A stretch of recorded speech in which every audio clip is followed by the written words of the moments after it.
के नाम से जमीन चल रहा है या दादाजी के नाम से या परदादा के नाम से, वो गुजर गए हैं, तो अभी जो इसमें फॉर्म भर के दीजिएगा, डिक्लेरेशन जो कीजिएगा वो आपके नाम से कीजिएगा, क्योंकि आप जीवित हैं। जीवित लोगों के नाम से खाता खुलेगा और जीवित लोगों के नाम ही इसमें एंट्री होगा। तो आप जो इसमें भर के दीजिएगा वो आप अपने नाम से दीजिएगा। अगर आपने खुद जमीन खरीदा है तो आपके नाम से दस्तावेज होगा।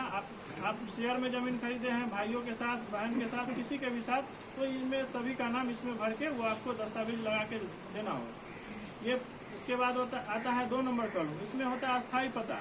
आपको अपना अस्थायी जो पता है वो आपको भरना है। उसके बाद है 3 नंबर कॉलम, इसमें खाता संख्या होगा, उस जमीन का जो खाता संख्या है वो भरना है। उसके बाद आता है 4 नंबर कॉलम, इसमें खेसरा संख्या। इसमें खेसरा संख्या भरना है, जो खेसरा आप अभी होल्ड करते हैं, जो आप धारण करते हैं वही खेसरा भरिएगा। अगर उसमें से कोई खेसरा बेच दिए हैं तो उस खेसरा का जिक्र इसमें नहीं कीजिएगा। उसके बाद आता है रकबा। तो रकबा जितना धारण करते हैं उस खेसरा में उतना ही भरिएगा। अगर मान लीजिए कोई खेसरा में 10 डिसमिल रकबा है और आप 5 डिसमिल किसी को बेच दिए हैं, तो आपको यहाँ जो दावा कीजिएगा 5 डिसमिल का ही कीजिएगा। उसके बाद आता है चौहद्दी का। चौहद्दी जो है, अगर आपको पता है अभी का प्रेजेंट चौहद्दी तो लिखिए, नहीं तो केवाला जो दस्तावेज लिखा हुआ है केवाला में जो है वही आप इसमें चौहद्दी दे दीजिएगा। उसके बाद आता है कि जमीन का किस्म कौन सा है, यानी कि आप जमीन पर कैसा यूज है।